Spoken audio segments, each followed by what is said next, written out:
നാം ദൈവത്തിൻ്റെ കരവേലയാണ്. ദൈവം മുൻകൂട്ടി നിശ്ചയിച്ച സത്പ്രവർത്തികൾക്കായി യേശുക്രിസ്തുവിൽ സൃഷ്ടിക്കപ്പെട്ടവരാണ്. എഫേസ്യോസ് 2:10. തകർന്നുപോയ എൻ്റെ ജീവിതത്തെ നോക്കി, സർവരാലും ഒറ്റപ്പെട്ട എൻ്റെ ജീവിതത്തെ നോക്കി, അകാരണമായി കുറ്റം വിധിക്കപ്പെടുന്ന എൻ്റെ ജീവിതത്തെ നോക്കി, ഒന്നിനും കൊള്ളില്ല, ഞാൻ ഒന്നിനും കൊള്ളില്ലെന്ന് എന്നെ നോക്കി ഞാൻ പറയുന്ന എൻ്റെ ഈ ജീവിതത്തെ നോക്കി എൻ്റെ ദൈവം എന്നോട് പറയുന്നു, ഞാൻ ദൈവത്തിൻ്റെ കരവേലയാണ്.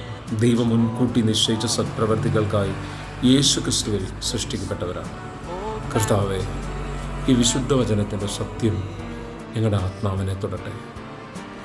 ഞങ്ങളുടെ യഥാർത്ഥ സ്വത്വത്തെ സ്വന്തമാക്കാൻ, വീണ്ടെടുക്കാൻ ക്രിസ്തുവിൻ്റെ ഈ ഒരു പ്രോത്സാഹനത്തിൻ്റെ വചനം ഞങ്ങളിൽ ജീവനായി മാറട്ടെ എന്ന് പ്രാർത്ഥിക്കുന്നു.